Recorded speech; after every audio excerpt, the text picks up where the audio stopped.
Well, hello. Thank you again, everyone, for joining us for our midweek Hebrew word study. We are in the book of Ruth, chapter 2, and picking up with the 15th verse. And again, we're looking at this, what I think might be even a little humorous side to these couple verses, verse 15 through 18, that we're going to look at today, of this relationship, romance, courtship that's being exhibited, being built, growing through Ruth and through Boaz. Now, just something I want to point out that when we get to the end of verse 18, which will be the end of our study today, you're going to see the exact same words that are shown here at the end of verse 14. It uses and translated in English and was satisfied and kept back some. Vatishba Vatotar, and you'll find, just jumping ahead to verse 18, where we're going to end, that the same words are used as she eventually goes back home to Naomi and shares her food. You'll see these two words used again exactly at the end of the sentence. And I thought that was very interesting.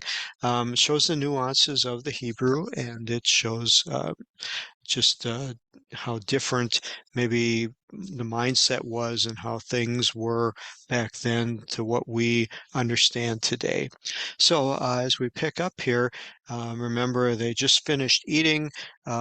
Boaz shared some of his lunch with her, invited her to sit with the workers, piled on the food. They had their dinner, and now dinner's over. And verse 15 says, Vatikam, she rose up, lelaktak, to glean.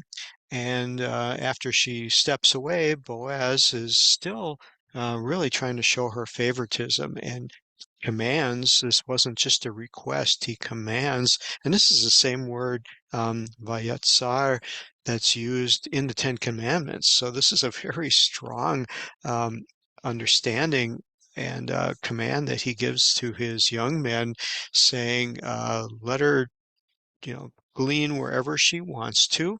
Now, this is interesting too, and it says, don't reproach her, but she knew her place, and she knew, according to the customs of that day, for people who were poor, that were allowed to glean the corners of the field and to only pick up in the midst of the field after the workers were done, like at the end of the day, that she could go and follow them.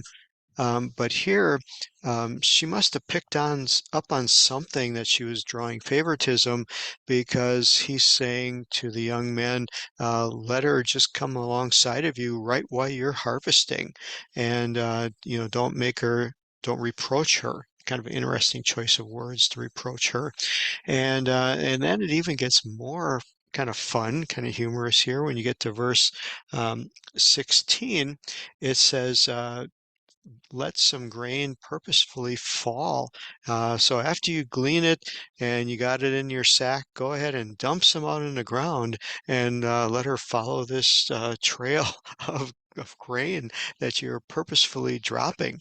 And I can imagine these workers, young guys being what they are, probably were having a fun time of this, of just knowing that they're permitted to do what would be otherwise not even considered, is to drop grain and let it fall on the ground for the purpose of her picking it up. And of course, how much did they drop? They're doing the whole field. They could, leave tons of this stuff laying here.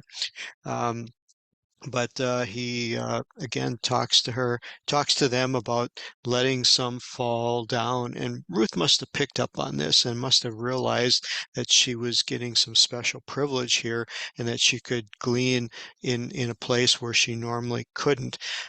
Use a word here again that I find very interesting, this word, to not reproach her, but then also said, do not rebuke her. And I just want to look at that word and just see if there's a meaning there that's maybe different than what we understand today. So using this wonderful Bible software we click on the number above it, which takes us to a hyperlink for the root word, which is ga'ar. And of course, it just says to rebuke. Well, let's look a little bit deeper here into Brown Driver Briggs, which is a lexicon um, from a Jewish standpoint that goes back and researches the meaning of these. And it looks back and it says it's from an Aramaic word. Remember, Aramaic is a sister ancient language to Hebrew, thought to exist even before Hebrew did. And then it references some Ethiopic and other words here of just trying to feel, what's going on here. Here's a reference of rebuke. First time this is used is in Genesis chapter 37, verse 10. I believe this is the story of Joseph coming to his brothers and sharing this dream, and they rebuked him. So you get a word picture there of what this level of interaction is and what they're trying to convey. So again, very intense. And noticing that it doesn't show up again in Genesis, Exodus, Leviticus, Numbers, Deuteronomy, Joshua, Judges, doesn't come up until Ruth at this very point of this verse that we're studying. And then we see it show up again in the Psalms, and it's only used 14 times in the whole Bible, and the majority of it is in Psalms. We got some in Jeremiah and some in Isaiah speaking. So it's just kind of a different word to see this show up, especially in a frame here of this love story that's being um, built and that's growing between Boaz and Ruth. So it kind of shows you that there's some intensity here, that he definitely wants to show her favoritism and definitely doesn't want her to be rebuked, doesn't want her to be inhibited in any way, really trying to get across that nothing but favoritism for her, and don't let there be any even hint of negativity towards her as she's doing this. And so you just see this relationship blossoming. So we move ahead to verse 17. And it says, she gleaned in the field until evening. We're going to find out later that the Bible commentators will say, well, with all this favoritism, you would expect her to just kind of take the easy way out, see she's getting her fill, and head home at 5 o'clock when the bell rings. But it says here that she worked until evening, threshing or beating out um, what she had gleaned, and that what she had gleaned was an ephah of barley. So we know it's barley. We know an ephah is a measure of some sort, but again, not one that's familiar to us in our current time. Do a little bit of search in Google and in some of the um, Hebrew documents, and of course it references that an ephah is 10 omers, and an omer is 1 day's worth of food, pretty much thought of, you know, um, what a person can eat in 1 day. And so 10 omers would be 10 days worth of food. Well, again, a little hard for me to comprehend how much that is. And we don't know exactly what all of these measurements are. Many of this has been lost. There were not exact um, records kept, and there was no standard of measure of uniformity. But we get the impression that um, 10 omars or 1 ephah would be equal to 1 bushel. So from that, we can look up the specific weight of barley, and we find out that 1 bushel would be 48 pounds. Well, wow, that's a lot, especially if so we get an understanding of why she was threshing this to beat it out, because if she had a full bushel of barley, um, it's a lot for her to carry, and so she was trying to make it as light as possible by removing all of the hulls and the chaff from it before she would carry it home. And she's carrying home 48 pounds of barley. Well, How does she do this? And again, verse 18 is the only place we can gain any indication. Vatisar, it says she took it up, and vatovo, vatavosh, and she went. So she carried this. Um, I'm struggling to understand how this was really done. She didn't come with a basket. I've seen pictures from people in third world countries where they would put a basket on their head. They would have a basket strapped to their back. I know that they have worn very loose fitting garments. There's sashes and saras that they wear that headscarves that serve many different purposes.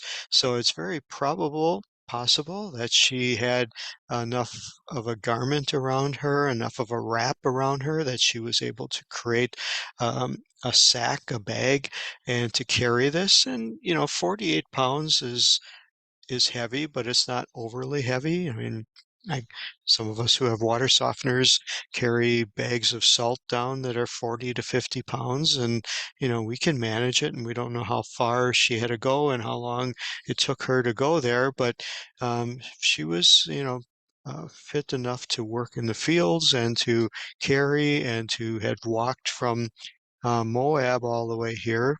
She was well, we're going to give her the benefit of the doubt that she was a very strong lady and that she was able to, do this carrying and take this 48 pounds of barley and take it home with her.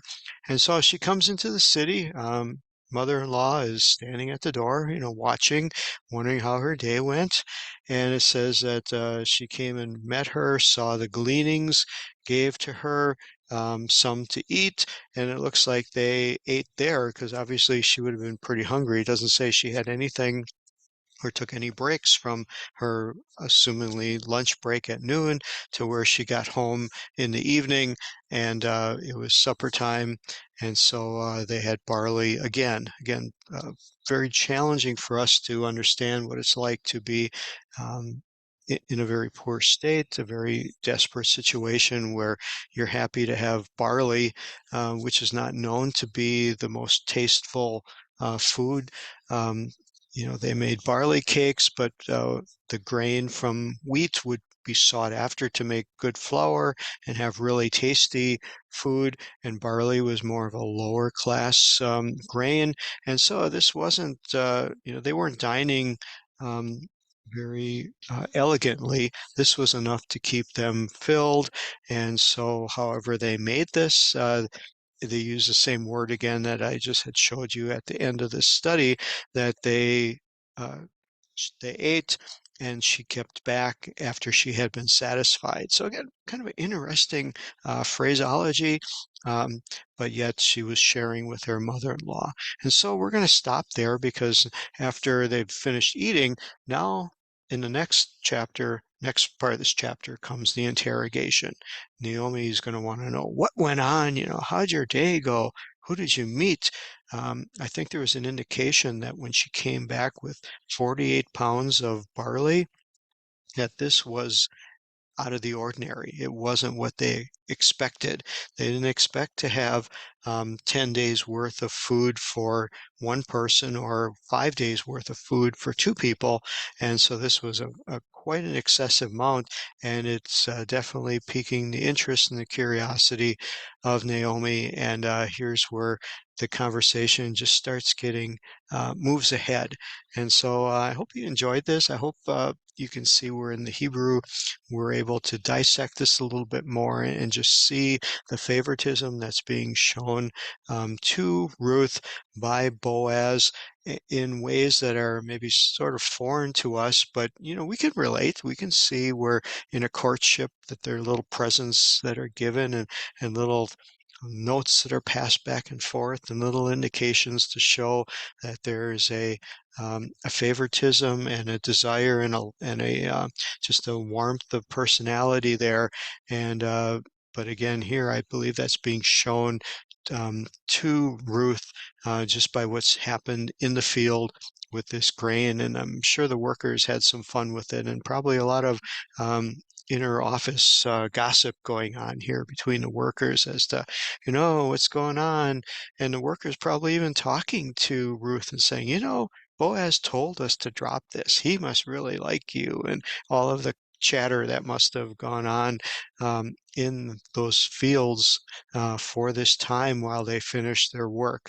So I don't believe that Ruth was oblivious to the favoritism she was being shown. And we don't have the conversation that went on, but we do really believe that she knew what was going on. And we'll see that play out as we go through next week's lesson. So again, thanks so much for joining. Pray God's blessing on you as you study and enjoy these lessons, and hope to see you next week. Bye-bye.